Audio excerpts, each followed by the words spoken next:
अस्सलामुअलैकुम ग्रेड 4।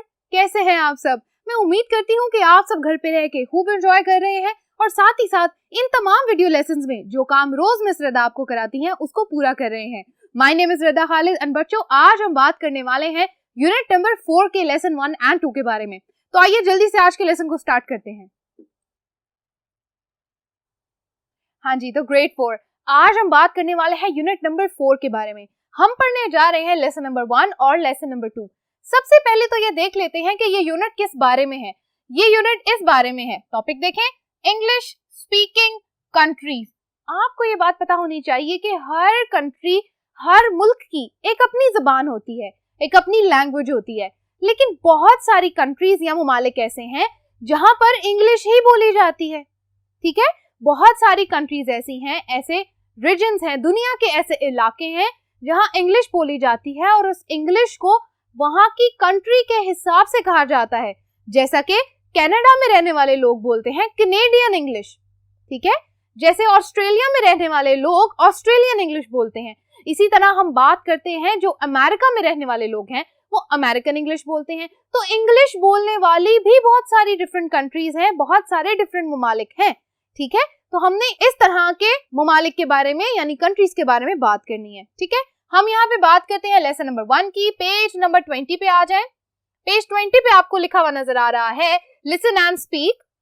ठीक है, सबसे पहले इसको देख लें। आपकी बुक के टॉप राइट कॉर्नर के ऊपर आपको ये दो बातें लिखी हुई नजर आ रही हैं, वोकैबुलरी और ग्रामर। वोकैबुलरी हमने इस पूरे यूनिट में कौन सी देखनी है?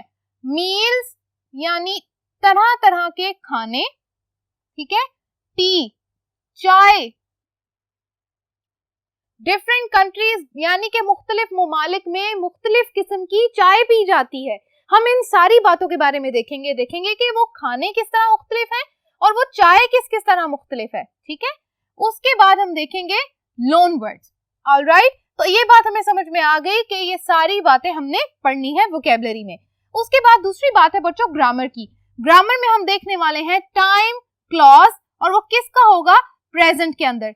टाइम क्लॉज ऐसे क्लॉज को कहा जाता है बच्चों जहां पर हमारे पास सब्जेक्ट के साथ वर्ब दी गई है और साथ ही साथ बताया गया है कि वो सब्जेक्ट जो है वो उस एक्शन को, हम यहाँ लिख लेते हैं एक्शन या वर्ब, और उसके बाद क्या बताया जा रहा है? Time of action. ठीक है, किसी भी सेंटेंस के अंदर जब टाइम बताया जा रहा है, जैसे अगर मैं कहूं tomorrow, today, in the evening, in the morning, तो यानी जब मैं अपने एक्शन के साथ टाइम बता रही हूँ, वर्ब के साथ हम मेंशन कर रहे हैं कि किस वक्त ये काम होगा या होने वाला है या हो रहा है, हर टाइम के हिसाब से, पास्ट, प्रेजेंट एंड फ्यूचर के अंदर, तो वहां पर हम कहते हैं ऐसा क्लॉज टाइम क्लॉज कहलाता है। ठीक है, हम जब आगे एग्जाम्पल्स और एक्सरसाइजेस सॉल्व करेंगे वहां पर हम ग्रामर के इस पार्ट को देखेंगे कि टाइम क्लॉज कैसे होता है, प्रेजेंट का टाइम क्लॉज कैसे लिखा जाता है। ओके, एक्सरसाइज 1 की तरफ आ जाएं। Read the dialogue and answer the question. आपने अपनी बुक में दिया गया ये डायलॉग पढ़ना है जो कि कहाँ लिखा है? पेज नंबर 20 के ऊपर। और उसके बाद हम क्या करेंगे? इस क्वेश्चन का आंसर करेंगे, which meal is mister Birkey going to have. इसमें आपको क्या पता चल रहा है कि मिसेस बर्की मिस्टर बर्की के लिए कौन सा मील तैयार कर रही हैं? Very good, she is making breakfast for mister Burkey. तो mister Burkey is going to have breakfast. Okay, alright, अब आ जाते हैं सेकंड एक्सरसाइज के ऊपर। Tick the phrases for T that you use at home, tell the class what they mean. आपने क्या करना है, ये बात मैं आपको यहाँ बता चुकी हूँ कि हर डिफरेंट कंट्री के अंदर हर तरह की चाय पी जाती है और उस हर चाय का उस कंट्री के हिसाब से टेस्ट होता है। ठीक है, कुछ लोग मीठी पसंद करते हैं, कुछ लोग चीनी के बगैर पीना पसंद करते हैं। कुछ कंट्रीज के अंदर, कुछ मुमालिक में, कुछ ऐसी जगहों के ऊपर चाय को बिना दूध के भी इस्तेमाल किया जाता है। ठीक है, तो ये सारी बातें हमने देखनी है और साथ ही साथ इसको स्टडी करना है। ऑलराइट, अब मैं पढ़ने जा रही हूँ एक्सरसाइज 2 के नीचे दिया गया सारा मटेरियल। आप जल्दी से अपनी बुक्स पे देखें, पेज नंबर 20 के ऊपर। Okay, tick the phrases for T that you use at home. आप अपने घर पे यानी जिस भी कंट्री में आप रहते हैं वहां आप किस तरह की चाय पीते हैं और अपने घर पे आपने किस तरह की चाय को पीने के लिए क्या फ्रेज यूज किया है, क्या वर्ड्स यूज किए हैं, ग्रुप ऑफ वर्ड्स, क्या बात आप करते हैं, उसको आपने टिक करना है, या किस तरह की चाय आप पीते हैं। Number 1, a cup of tea. क्या आप ये कहते हैं कि I would like to have a cup of tea? अगर यस है तो टिक कर दे इस बॉक्स को। Number 2, a pot of tea. Number 3, a mug of tea. ठीक है। नंबर 4, टी विद मिल्क और शुगर। अगर आप अपने घर में चाय चीनी और दूध के साथ पीते हैं तो टिक कर दें। Number 5, green tea. अगर आप सब चाय का इस्तेमाल करते हैं तो टिक कर दें। 6, केटल। अगर आपके घर में केतली या केटल होती है जिसमें से चाय दी जाती है उसको टिक कर दें। Number 7, a packet of tea. Number 8, tea cosy. ठीक है। Number 9, tea bags. अगर आप टी बैग्स की चाय पीते हैं तो वहां पर भी आप क्या कर दें, टिक कर दें। ठीक है। तो यहाँ पर आपका ये काम खत्म हो जाता है। एक्सरसाइज 2 में आपने सिर्फ ये करना था कि लिखे गए कंटेंट के अंदर से, यानी जितनी बात यहाँ दी गई है उसके अंदर से सिर्फ जो आपके मुल्क में आपके घर में जिस तरह की चाय पी जाती है उसको आपने सिर्फ टिक करना था। ठीक है बच्चों, मैं उम्मीद करती हूँ कि आप ये काम मेरे साथ सॉल्व कर चुके हैं। अब हम करने जा रहे हैं नेक्स्ट एक्सरसाइज। ओके ग्रेट थी। अब हम करने जा रहे हैं थर्ड एक्सरसाइज। तीसरी एक्सरसाइज है listen to your teacher, complete the table about Ricardo's father, then complete the table about yourself and your partner. पहला काम पहले करें। सबसे पहले आपने क्या करना है, मैं आपको एक लिसनिंग कॉम्प्रिहेंशन पढ़ के सुनाऊंगी, यानी एक पैसेज पढ़ के सुनाऊंगी, पहला काम। उसके बाद आप क्या करेंगे, complete the table about Ricardo's father, ये होगा दूसरा काम। ठीक है। और उसके बाद आपने क्या करना है, complete the table about yourself and your partner, ये बात होगी थर्ड पे। ठीक है। सबसे पहले इस पैसेज को सुन ले जो मैं आपको पढ़ के सुनाने लगी हूँ। आपकी बुक के पेज 107 के ऊपर ये सारी की सारी बातें लिखी हुई हैं। मैं वहां से पढ़ के आपको सुनाती हूँ और जो भी इंफॉर्मेशन यानी जो भी बातें मैं आपको बता रही हूँ उसको गौर से सुने, क्योंकि वो सारी बातें बच्चों आपने इस टेबल में फिल करनी है, इस एक्सरसाइज में। Okay. रिकार्डो's father is a baker, so he has to get up very early in the morning to make the bread. On weekdays, Ricardo's father gets up at 3 o'clock in the morning. He starts work at once. Then he stops at 4 o'clock for a bread roll and a cup of tea. That's his breakfast. He works until 12 midday. When he stops for lunch, Ricardo's father has an early dinner at about 6 o'clock. Then he goes to bed at 8 o'clock. अब देखिए जितने भी time मैंने आपको बताए हैं वो आपने यहाँ पे फिल करने हैं। वो ब्रेकफास्ट कितने बजे करते हैं, 4 in the morning। ठीक है। यहाँ पर आप इस टेबल के अंदर जहाँ रिकार्डोस फादर लिखा है उसके नीचे ये इन्फॉर्मेशन फिल कर लें। लंच कितने बजे, very good, 12 o'clock, 12 in the noon, dinner 6, और bed time, what time does he sleep, किस टाइम वो सो जाते हैं, बेड टाइम क्या है उनका, 8 in the evening। ठीक है बच्चों, यहाँ तक हमारा लेसन नंबर 1 कंप्लीट होता है। बच्चों हमने आज मिलके कंप्लीट कर लिया लेसन नंबर 1 एंड अब हम करने जा रहे हैं लेसन नंबर 2। ठीक है, चलें लेसन नंबर 2 को स्टार्ट करते हैं। पेज नंबर 21 पे आ जाए। सबसे पहले तो आप यहाँ देख रहे हैं एक्सरसाइज 1 के नीचे कुछ वर्ड्स दिए गए हैं। ठीक है, इन वर्ड्स में आपको नजर आ रहा है कि मैंने वर्ड्स एक तरफ लिख दिए हैं। आपकी बुक पे मीनिंग्स इस तरह नहीं लिखे, आपकी बुक पे मीनिंग्स लिखे हैं जंबल करके, ऊपर नीचे करके। ठीक है, आपने क्या करना है, ये काम इस तरह करना है। मैं यहाँ से पढ़ के आपको सुनाती जाऊंगी, आपने देखना है ये वाली लाइन या ये मीनिंग आपके बुक के टेबल पे कहाँ लिखा हुआ है वहां उसको मैच कर दें। जैसा कि नंबर 1 बंगलो यानी बंगला, A house on one level, एक लेवल के ऊपर एक घर ऐसा बना जो बहुत बड़ा है लेकिन उसकी कोई स्टोरीज नहीं है, यानी एक के बाद दूसरी मंजिल नहीं है, एक ही मंजिल पे बनाया गया बड़ा सा घर, उसको कहा जाता है bungalow. Chutney, chutney is a noun, ये एक नाम है। अ spicy sauce made from fruits and vegetables. ठीक है, आपकी बुक में ये लिखा है कि एक ऐसी सॉस, ऐसी चटनी जो बनाई जाती है फ्रूट्स और वेजिटेबल से, तो आप इसको ढूंढ के मैच कर दें। Number 3 shampoo, a liquid used to wash hair, एक ऐसा लिक्विड जिसको इस्तेमाल किया जाता है बाल धोने के लिए, और इसको एज अ वर्ब भी लिखा जाता है कि अगर मैं कहूं I am going to shampoo my hair, मैं अपने बालों को धोने जा रही हूँ। ठीक है, तो शैम्पू को वर्ब की तरह भी इस्तेमाल किया जाता है, शैम्पू करना एक एक्शन भी है। ठीक है। Number 4 jungle, a thick forest in hot wet countries, ये बात हम यूनिट नंबर 2 में भी पढ़ चुके हैं। ठीक है, कि जंगल क्या होता है, एक ऐसा घना फॉरेस्ट, मतलब बेशुमार दरख्तों का एक झुंड जो कहाँ होता है, बड़ी गर्म और ऐसी कंट्रीज में जहाँ पे ह्यूमिडिटी यानी वेट एरियाज होते हैं, गर्म और साथ में नम इलाके। ठीक है बच्चों, यहां तक आपने ये 4 मीनिंग्स ढूंढ लिए। ओके, अब हम करने जा रहे हैं बाकी के 4। ओके, अब मैं बाकी के 4 जो वर्ड्स हैं उनके मीनिंग्स आपको बताने लगी हूँ। नंबर 5, खाकी।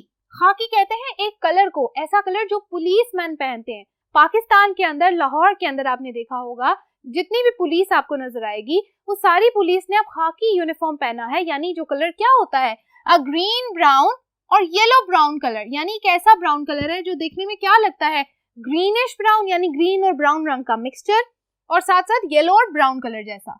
नंबर 6, पंच। पंच को कहा जाता है फ्रूट पंच, यानी फ्रूट का या फलों का जूस। कौन से फल, a drink made from 5 different fruits, यानी एक ऐसा ड्रिंक जो किससे बनाया जा रहा है, 5 डिफरेंट फ्रूट्स, यानी 5 फलों का एक मिक्सचर, एक juice. Okay, number 7, veranda. Veranda means a platform at the side of a house. ठीक है, okay. Number 8, पेजामास।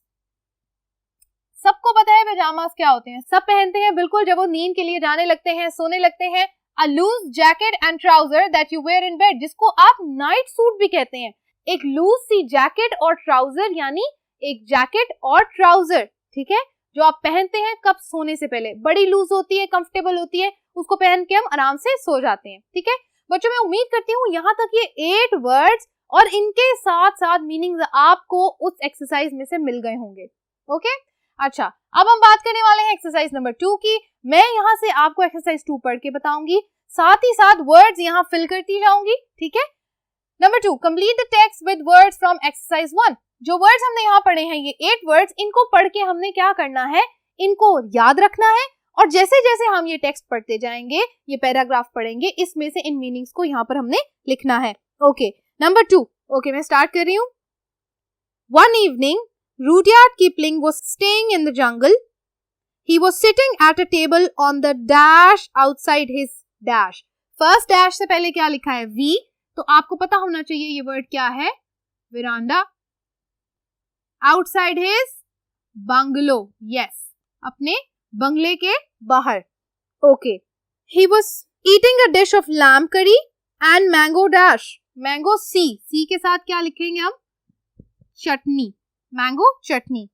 Okay, and drinking a glass of dash, dash के साथ क्या लिखा है, पी, तो क्या पी रहे थे वो, पंच। यहां से देखें, वर्ड्स आपने इधर से देखने हैं। Okay, he is wearing old dash trousers, sandals and a shirt.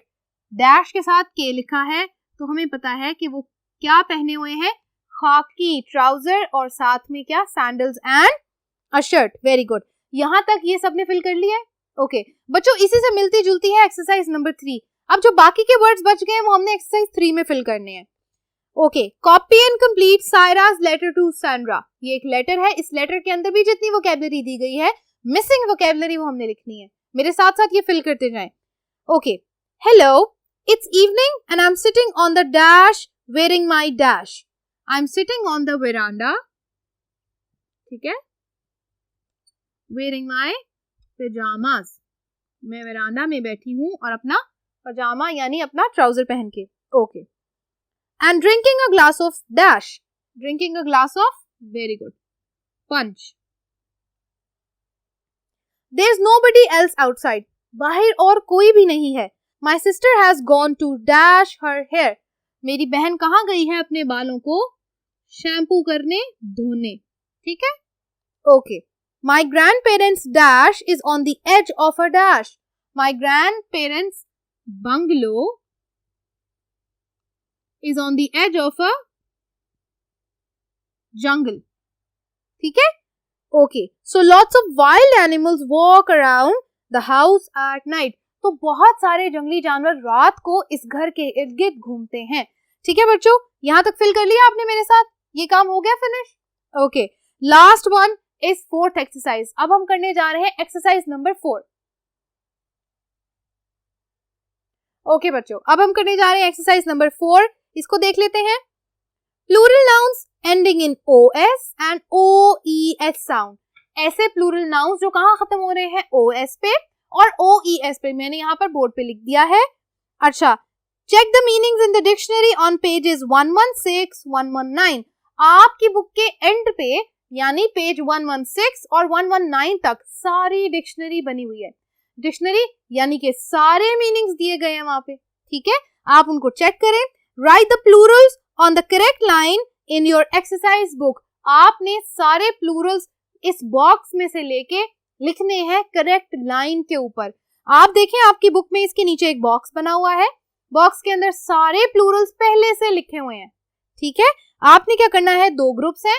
पहला ग्रुप है words that and in OS, दूसरा ग्रुप क्या है, words that and in OES, ऐसे लफ्ज जो OES पे खत्म होते हैं, ठीक है। तो सबसे पहले हमने क्या करना है, बॉक्स में दिए गए लफ्जों को पढ़ना है और उसके बाद उन सबको यहाँ पर बारी बारी लिखना है। ऐसे लफ्ज जो OS पे खत्म हो रहे हैं पहले उनको पढ़ लेते हैं। ओके, सबसे पहला वर्ड है बफलोज, OES पे एंड हो रहा है तो इसको यहाँ लिख लेते हैं, BUFFALOES, buffaloes. Next word echoes, ECHOES, echoes यानी sounds. Heroes, HEROES, heroes. Mangoes, MANGOES, mangoes. Next word photos, हाँ जी, ओनली O एंड S, सिर्फ O और S पे खत्म हो रहा है। Next word pianos, PIANOS, pianos, ठीक है। पोटैटोज, यहाँ लिखते हैं POTATOES, potatoes, okay. Next one radios, RADIOS, OS पे खत्म हो गया। Next word tomatoes, TOMATOES, OES, alright. Volcanoes, यहाँ पे लिख देते हैं हमारा सेकंड ग्रुप में। अब बच्चों यहाँ से देख लें, सारे वर्ड जो OS पे फिनिश हो रहे थे वो भी हमने लिख लिए और बाकी के सारे वर्ड्स जो OES पे फिनिश हो रहे थे वो भी यहाँ हमने लिख लिए। क्या आप ये काम मेरे साथ बुक पे सॉल्व कर चुके हैं? वेरी गुड स्टूडेंट्स, यहाँ तक हमने मिलके आज फिनिश कर लिया लेसन नंबर 1 और लेसन नंबर 2। अब हम मिलेंगे अगले वीडियो लेसन में जहां हम करने जा रहे हैं रीडिंग लेसन नंबर 3 की। तब तक के लिए अपना ख्याल रखिए, अल्लाह हाफिज।